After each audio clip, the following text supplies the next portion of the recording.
Hey, what's up, you guys? Welcome to Word First Radio, the podcast brought to you by Word First Ministries. I am your host, Jacob O'Neill, and as always, I'm joined by my friend Cameron. Hey. And we're back. Feels like we're back again. We haven't really been gone, I guess. Not really. We haven't been in this room for a while. No, we haven't. This is the same room that we, I guess not started in, but... it's one of the rooms we've been in. One of the rooms. Our metal pole is still with us. Oh, gosh. The concrete pillar is still Now, here. isn't that great? No one knows the joke, and no one can see the thing you're pointing to. That's both. That's good. The perfect recipe for quality comedy. But and this is beautiful. So the room is actually very different than when we first started using it. Yeah, there've been some ago. upgrades. That's actually really nice. Yeah, absolutely. But yeah, anyways, we thought it would be great if you could see our faces again, and so that was. That was I guess exclusively my thought, I guess. But anyways, we're back. We hope you enjoy seeing our faces again. We will enjoy you seeing our faces again. And so we're going to go ahead and get started. Cam, last week we had a really, really, really great conversation with a good friend of ours, Mr. Karl Johan. Karl Johan. And we had a great conversation. I thought he was fantastic. He's awesome. It turns out we have some more things to say about it. And we thought, what better time to do it than when he's not here? And so... Anyways, what were you going to say? I was just going to say, as in life, there have been several times he and I have talked until we've had to sort of break us apart and take the families home. So we could have done that all together when we recorded the podcast last week. We could have all just kept going and going and going and going. Yeah, pretty much. Attempted to. Yeah. But he's got stuff to do, and we've got stuff to do. And so we're going to imagine that. Yeah, we'll go ahead and just do a little reflection on our own real quick. So...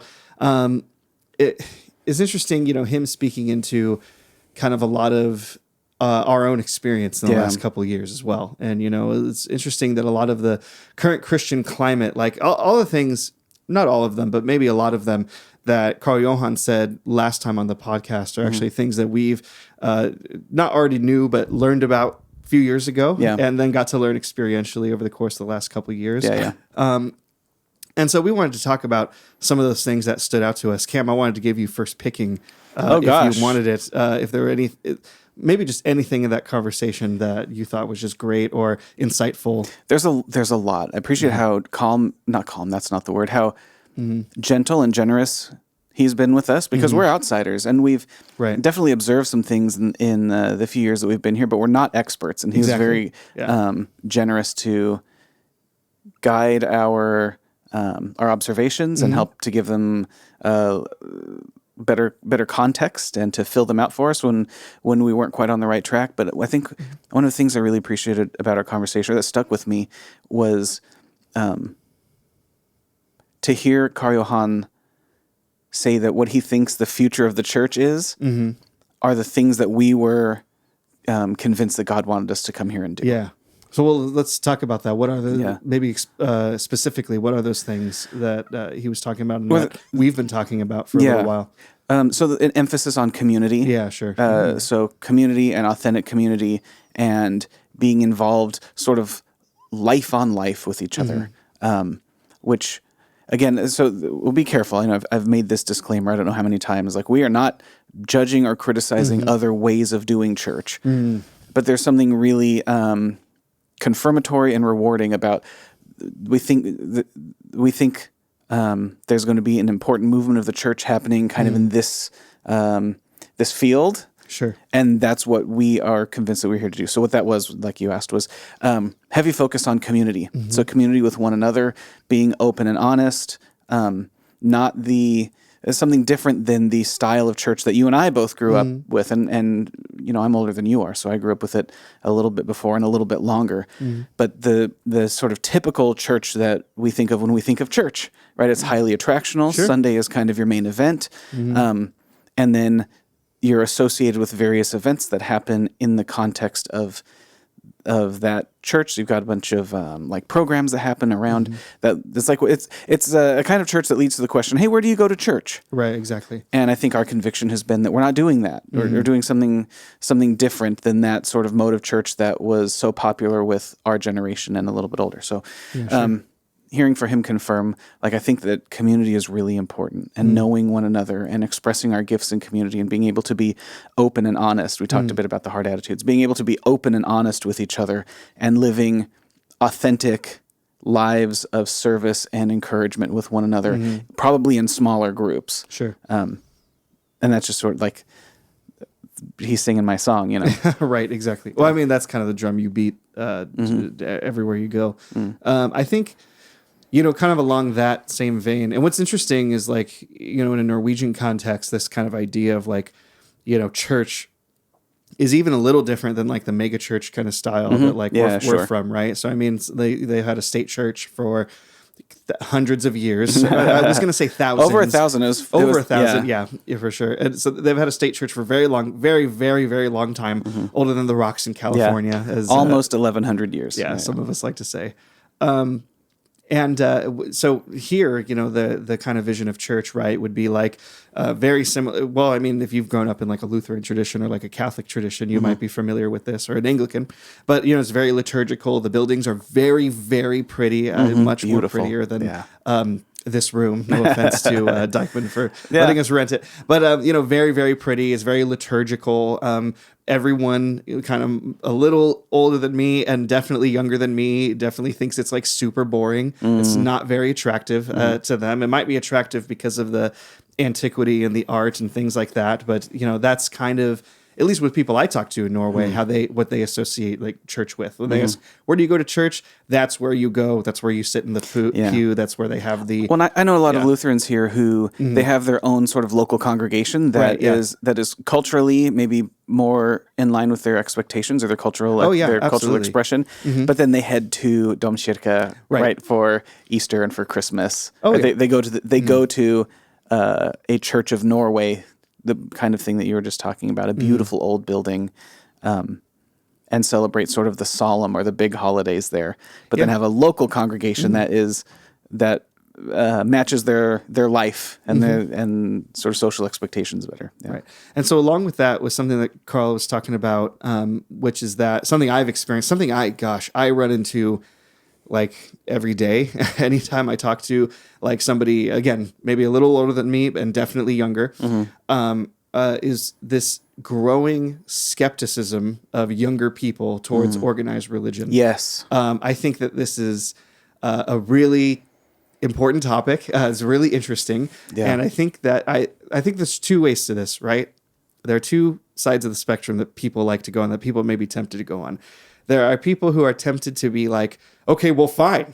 Religion doesn't matter at all. Just forget it. In fact, the word religion is a bad word. Yeah. Like Christianity is not a religion. It's a relationship. And they get rid of religion altogether. Yeah. And then the other side of it is, well, those are just those millennials, right? And anybody younger than like 35 to anyone older than 35 is a millennial, except for those informed.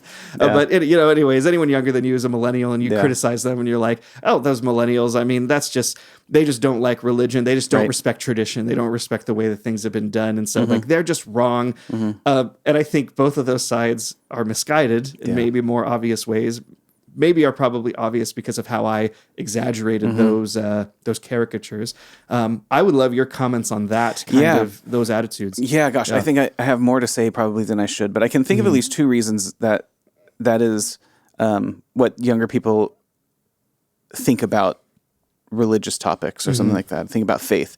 It's something like they're very skeptical and cautious when it comes to so-called organized religion. Right, exactly. In the United States, I think the main reason is because religion, like we've talked about before, is it's a kind of hobby that you do. And so it's like, there's something good about that, but I just don't love like organizing, because what happens is you get people together and you form an institution, and then you start excluding people and you start making rules and you start expecting other people to join your club and have the same hobby as you. Sure. And when you don't, then you start killing each other or something like that. Call yourself the right thing. Yeah. So say the right thing. Y'all got to wear the same colored shirts and you talk the same weird way and you organize around the same old book that I guess has some nice things in it, but also some terrible stuff too. And so the spiritual impulse that you have, I guess, is good. That's good for humanity to want to be a good person, to think that there's something bigger than me, and I'm not so self-focused. But I don't love when you start organizing it. Sure. I don't love when you start writing rules down, something like that. And you can express. The idea is you can express that part of your humanity in other ways if you want to, not necessarily religion. So religion is just like man's attempt to harness that deep impulse that humans have and then use it to control other people. Right. And I think, there's a kernel of truth in that. Religious people do that. That's a thing, and I don't want to deny that there are very bad people who have used religion as such, including Christianity, and are doing it even now, even today, right now, as we speak, as a means of power, as a means of self-promotion and self sort of satisfaction and megalomaniacally control other people. I think that's true. But I don't think I'm sure that therefore it doesn't mean that religion is false. Right. If we considered it as an important thing and not just one of the kinds of hobbies that you could have. So I don't know. It's like saying athletics is important, but I don't like organized sports. Like once you start doing like baseball and football and start having rules and look what people do in their stadiums and how expensive it gets, and we start paying them way too much and blah blah blah. Well, some people might say yes and amen to what you said. Yeah. So go play games. Games are fun, but be careful about organizing. So I think that's mostly what we see in the United States. Sure. What we have never had in the U.S. is an enduring 1,000-year state church that is wrapped up into our national and personal identity. Exactly. So that is new for us to experience. That facet of a similar thing, and I think that also it's related to the weird relationship that younger people, millennials and younger, have with institutions in society. So our academic institutions and our institutions of governance and things like that. There's a relationship that younger people have that tends to be a bit more revolutionary and skeptical of those institutions, or interestingly, wanting to use the power of those institutions in order to make everyone like them. So that's, I think, a really interesting conversation. It's like, I don't like religion because it uses this power to try and make everybody the same, and then right, but then I want to grab the sort of the harness of the state and do the same thing. But anyways, I don't want to go too far down because I haven't thought about it carefully enough, but it seems to be an interesting relationship. But the original question that you asked is something like, what are my thoughts about younger people being skeptical about organized religion? Right. And it's that. I think it's related to religion as such not really being that important of a question. It's like, what do you like to do? What are your hobbies? What are your favorite kinds of food? And then because that's what it is, when you start hearing people, we hear Christians, people like us, saying, no, we want everybody to believe this and everybody to submit to Jesus as king. Right. And we do want everyone to join the club, but it's not because it's a club, and it's not because membership in the club, confers any benefit on us. Right. It's like, no, this is real. And I was reading recently, I'm gonna butcher this analogy, but it was good, and it was talking about those kinds of, like, the things that we treat as subjective versus objective. And it reminded me of this. Oh man, I'm sorry for everyone who has to hear this, but it reminded me of this. So we put religion in the same category as tastes and preferences. So everything to do with religion goes into tastes and preferences, and we're kind of like, as long as you're not hurting anybody, you can have whatever tastes and preferences you want. But then there are other kinds of facts, like scientific facts and medical facts, and those you can't really believe what you want. When you we've seen what happened, right? You can be called things like denier, or it's like you're entitled to your but you're entitled to your own opinions, but not to your own facts. It's like there's this other realm of truth, and in there is stuff that that it's true or it's false, and you can't debate it. You're just wrong about that stuff. Religious topics, spiritual things are not in that category. They're in the root beer is delicious category. Sure. And so the thought was, Whitney and I watched this show years ago. This is so stupid, but it was about people who are addicted to weird things. And this one lady was addicted to drinking her own urine. Yeah, gosh. Right. Yeah. That's what I said. And what had happened was she had cancer, and the cancer treatment was really awful, as it often is. Really horrible, really messed up her life. It got rid of the cancer, but it was really awful. And so instead of continuing with regular, what we might think of just like typical cancer treatments with a regular doctor in the United States, she started seeking out alternative therapies. And one of these therapies that she sought out, even though there's no evidence, and I don't think anyone told her this, she just kind of tried it herself and felt good about it, was reconsuming the liquid waste that came out of her body. And she did it in really gross ways. And that's disgusting, right? That's gross. And the point isn't how gross it is, but the point is her children were really worried because if her cancer comes back, she's going to die. And she wasn't seeing a doctor. She rejected medical advice that she did get, and her kids were like, we have to intervene. We've got to get her to a doctor because we don't know if this cancer's come back. She hasn't gone to any of her checkups. And what she's doing, she's calling urine therapy. And she goes, no, I don't buy into that pharmaceutical Western medicine stuff. I've been doing urine therapy, and that's what works for me, which is exactly how people talk about religion. Yeah, it's true. It's like, and that works for me. And I thought that's interesting. Right. What's interesting about that is when it comes to your cancer therapy, we're like, no, you're wrong about that. You can't treat it like, well, no, this is what works for me. And if medicine works for you, that's great. But consuming urine is what works for me, and that's what I'm going to keep doing. We're like, no, you're wrong about that. And this is important. Yeah, like it matters what decision you make about how you treat your body when it comes to cancer and death. Right. That's important. You don't get to. That's not like an opinion thing that you get to play with. Yeah. And I think that religion, just in general, is the same. I think I've already said it, and so now I'm rambling and saying it badly, but we put religion into that urine therapy category, or we put science. You get what I mean? Like we think about religious things not like they're scientific, and someone goes, "Hey, man, this is important. You have an eternal life, and you have a soul, and you are a spirit, and you're not identical with your body, and what you believe about that which is beyond just sort of our physical experience. Like what you believe about this stuff matters, so it's important that you get it right." We believe exactly the opposite. In our culture, we hear, it doesn't matter at all what you believe about that stuff, as long as you don't hurt anybody, and as long as socially we can all sort of get along, and there's this interesting thing where you have to sort of agree with all of our social obsessions and values. But as long as you fit in with us, then you can have sort of whatever religious beliefs you want. And other than that, it's not important at all. Yeah. Well, I mean, and then as far as the religious beliefs disagree with the social, social attitudes towards any moral question, then it becomes a problem. Then it's like, well, no, then you definitely need to keep it to yourself. And then if you voice it, then you're shoving it down our throats. Yeah, something like that. Yeah. And what's interesting is that everybody kind of gets lumped up into that. And so you have, again, what's interesting is almost like two sides of the spectrum, right? And so then you have like the other side of what you were describing are the ones, maybe they're like even religious believers who are just like, well, facts don't care about your feelings no matter what, and this is important. Yeah. And it doesn't matter if you don't agree with me that it's important. I'm just going to keep ramming it in your face and showing you that it's important, no matter what. And I think so there's two sides to it. There's often two sides to like all of this, and they're both wrong most of the time. Most of these, like each side, that's why they call it falling off either side of the horse, because no matter what, you end up on the ground. Yeah.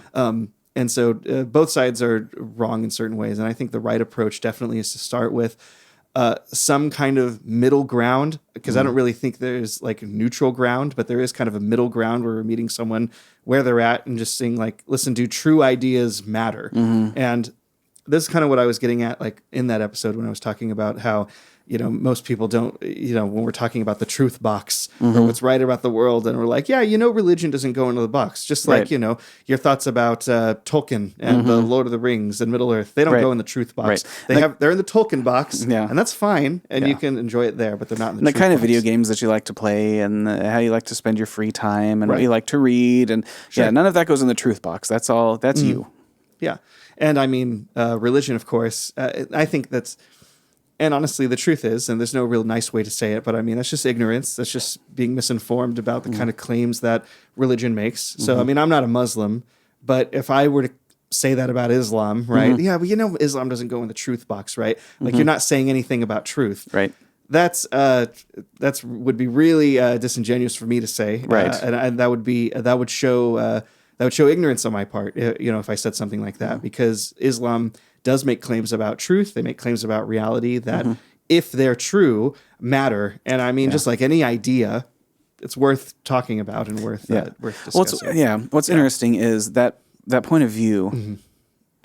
It doesn't matter what you believe so long as you believe something, or it doesn't matter what you believe so long as it helps you to be a good person, blah, blah, blah. What it presupposes, like what's built into that, is what you believe is false. So when I'm talking to somebody about the gospel, and they're like, well, that's nice that you have religion, but that's not for me, and I'm glad you've got it, whatever. Yeah. And when you treat religion like a hobby, you are saying it's false, except where it happens to align with the things that you already believe about the world. Conveniently. Yeah, conveniently. Yeah. And then I think where there's, I'll say ignorance, but I mean that in a specific way where it's just a lack of knowledge about the thing. Where it's like, well, religion, it's all basically doing the same thing. Right? They're all kind of telling the same basic story, which is about how, be good instead of bad and love people instead of hate people and blah, blah, blah. And I think that's a little bit ignorant. I'm like, no. That's not even maybe the main thing that a lot of religions are doing. And they definitely don't all agree on that stuff. How you should treat people and for what reasons and whether evil even exists. Like it's kind of silly to say something like, religion is what teaches us to be a good person. And I'm like, there's so many religious believers who believe that evil is not even a thing. Yeah. And others who believe that it's all just a matter of perspective. Or it's a matter of it's a matter of perspective or whatever. So that's just not true, but that's sort of the nice claim where we can have this false respect for one another and not challenge each other. Like I'm not, if we have some there are Muslim people here and then we talk to them. And if I said something like you had said, right, like we don't put that in the truth box. Right. All right. That's just something or it doesn't matter if it is, even if you're right about it. Yeah, I mean, like what difference does it make? Right. It's like, what difference does it make? Yeah. Like all the difference in the world. Yeah. Right. That's not anything that we would say to somebody. We're like, this matters and it's important. And if it's true that there's life after this life. Right. That's really important. Yeah. Or I mean, just, we heard a lecture given about like if Jesus was raised from the dead, sort of, so what? I was like, so what does that imply? Sure. And we both had expressed how surprised we were that people had that attitude. We've they're like, well, so like if he raised from the dead, like what does that have to do with me? Like, what? That's so important. If Jesus was who he said he is, if he is who he says he is, and and his predictions were true, and that means he has the authority that he has from God the Father, and God is real, and there's all of this stuff that follows from Jesus being raised from the dead that's really important. And the point of it is not that it's a nice fable that teaches me to be gracious instead of jealous or something like that. It's like, no, there's real stuff that follows for real important, like eternally important stuff that I think it makes sense for us to take seriously. Yeah, absolutely. So that was organized religion. Yeah, there you go. Thank you for that. Thank you for answering that question. The last thing we'll talk about today, because we're approaching the end. I told you we could do this. I want to talk a little bit about what Karl Johan was saying about the attitudes of Christian students they talked to, and there was something he said, well, let me just say what he said first. There's something he said about how, like, well, I mean, there's lots of Christian students that maybe just don't feel like the gospel is good news. Yeah. Now, again, this is the third time I've said it this episode. There's two sides to this, right? Yeah. There's the side of let's say there's two sides in me, right? There's the side of me that wants to go, well, I mean, that's just because they're not real Christians, right? And that's like as like ungentle and like super uncharitable and just like, well, I mean, what's wrong with them? Like, how could they not see the gospel as good news? And then there's the other side of me that actually that I hope I like lean more onto, that really just kind of wants to take like empathy with this question and like really just see. Okay, where are they coming from? Like, why don't they see it as good news? Yeah. How is the gospel not interacting with their life in a way that to them it's like the best news in the world? And I don't understand like how not to live as if the gospel is good news, is amazing news. Yeah. And those kinds of questions, like I think that people really need to come at it with more empathy and sympathy, or maybe not even those kinds of questions. Those like realities in people where you have Christians. Here's one of the hardest ones for people is when Christians really struggle with whether or not something God says is a sin is actually bad for you. Yeah. Like, okay, is this a sin? Is this bad for me? Man, I don't know. Like, I know what God says. I know what the Bible teaches, but I'm really struggling with this personally. And people just, I mean, I see it all the time online, approach people in that situation just with like no empathy and no sympathy and no gentleness or anything like that. I remember one time in me, like in my life, I was not questioning, but I was presented a question. Someone asked me, are you embarrassed by what the New Testament teaches about homosexuality? And the person who was with me was asked that question. He was like, no. And I was like, I got to think about that. Well, that's because you're not a legitimate Christian, Jacob. Right. Right, exactly. Do not take the word of the Lord seriously. Sure. And I mean, that's, of course, like a really silly thing to say, because neither of those things are true about me. And so I really thought about it, and it was like, that's a good question, because I want to be faithful to God. I want to be faithful to his word. Yeah. I want to believe that what he says is, I don't want to be embarrassed about his commandments. And so I had to think about it for a little bit. And the guy next to me was confused that I had to think about it. I'm like, come on, that's not an easy question. Right. It's not an easy question. And so sometimes it's hard for people. The answer is no. I'm not embarrassed by what the Bible teaches about sexuality or ethics or anything like that. I thought about it, and that's the answer I landed on is I'm not embarrassed. But the broader point I'm saying is that I have empathy and sympathy for someone who's like, I believe this gospel stuff, and I sing about it in my songs or read about it in the Bible. I worship about it on Sundays, but it's hard for me tangibly to see in my life how it's good news that I need to share with everybody. Yeah. Because people around me are nice. They seem like they're pretty good people. I'm kind of doing the best I can myself. Yeah. And I mean, it's hard for me to see how it's good news. So all of that really just to say is I actually have empathy with like these people, and I kind of see where they're coming from, I think. Yeah. What do you think? Am I way off the mark? I think they're. So I expect I'll correct myself about this once I learn some wisdom and some more experience about it. But I think there are probably two main things happening. Yeah. One is we have Norwegian Christian students who are basically secular. They'll tell you that they're Christians, and even though they attend church and they have some you might call Christian habits in their life, they are not disciples of Jesus in any in a meaningful way, such that they view their religion as a hobby. Yep. So they're just like the people around us are secularized, and they would be the same people who'd say they'd say the same thing. Like, look, Christianity works for me. It's what me and my family do. This is our hobby, and we're happy if you have a different one. And so they don't see the gospel as good news for everybody. It's like, it's good news for me, but you go get your own good news, because the good news is not that you can be rescued from hell and adopted into God's family. The good news is these are our habits and rituals and traditions, and those are some of the people Karl Johan was talking about on the last. So I think that's one thing that's happening. I think another thing that's happening is closer to sort of what I think you were describing, which is their Norwegian social values and expectations come into conflict, rub up against coarsely their Christian duties. So they're Norwegian people. Correct me, Norwegians, but I think you'll agree with me with what I'm about to say. They don't discuss religion with one another. That's one of the advantages we have as Americans, because we can come in and be loud, rootin' tootin', gun toting Americans and just stomp all over the expectation that we don't talk about that. Yeah. So you have this value that's like, after 3 years, we haven't stopped. It's like, if I'm a Norwegian, I don't impose on somebody else. Like, I'm not going to tell someone else how to live. That is, it's rude and it's arrogant, and it's not how we treat each other. On the other hand, I have this duty that Jesus himself commissioned the church with, to go make disciples. And in order for someone to be a disciple, they at least have to believe the basics. So there's this mission that the church is on, to see people believe the gospel, repent, and become disciples of Jesus.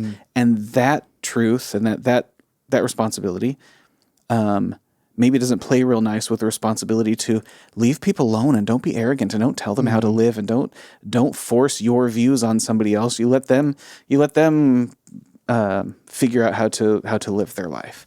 And I suspect that I might be wrong about this, but I suspect that there's a lot of that going on too. And the reason I might be wrong is because all the Christians we know are all like disciples. The Christian family, praise God that he brought us to a community of Christian people in Norway who we don't question whether they're imposters or cultural Christians or something. And forgive us, I don't mean that they're like elevated or a better class or something like that. That just means that we have gotten to live with and work alongside and be in the presence of some really admirable, bold disciples of Jesus. And we haven't spent quite so much time with people whose, if they describe themselves as Christians, sort of live that out in a different way or whatever. I guess that was probably a bad way of saying all of that. But well, no, I mean, I think that's a true observation of who we've been in contact with, and I guess worked with, but I mean those would kind of be the most natural people that we would end up working with, I guess. And so I see that. Gosh, when we're done recording this, we need to come up with ideas to find the other ones. We've met that. Like we've met them in Skeptics Weeks and things, where they'll say, "I'm a Christian, but I don't believe in God," and that to us sounds very weird, and to them it doesn't at all. Talk to lots of people who don't describe themselves as Christians, but still like the sort of Christian. The Christian components of their society, so it's important to have a religious wedding. We talked about that with Karl Johan. Right. It's important to some people to have a religious wedding in a Norwegian church, but they don't believe in God or any of that. But they're going to baptize and confirm their kids and have a religious wedding in a Norwegian church. And so there's something sociological going on there. But the people that we spend time with are ones who are like coming to my house for Bible study and evangelizing with us and inviting us to evangelize with them. And, well, they know that the gospel is good news for everyone. Yes. And they want to share it with everyone, even if they don't know how, and they're learning how and they make efforts to learn how. And I mean, it's awesome to kind of see them and ourselves grow through all that as we're all learning how to do it well. Yeah. I don't want to just cut us off short because it's not short. This is actually as long as we try to shoot these things for. But was there anything else in Karl Johan's interview you wanted to talk about? We'll just sort of leave it in our minds and talk to him more about it and share it with. Yeah, cool. Share it with the folks as we learn more. I guess we have to have him on again. Soon. I wish we had a good cliffhanger. It's like, and you know who did it? We'll let you know next episode. That's right. Yeah. You want to do that? Yeah. I mean, you can. I'm not going to. I think we're done for today, actually. So we'll move on. I think, we'll have to have Karl Johan on some other time and talk about those tacos we make for him someday. Thank you for tuning in this week. We'll see you again next week. God bless. Thank you for listening to Word First Radio. Be sure to like, subscribe, and check us out online at wordfirst.us.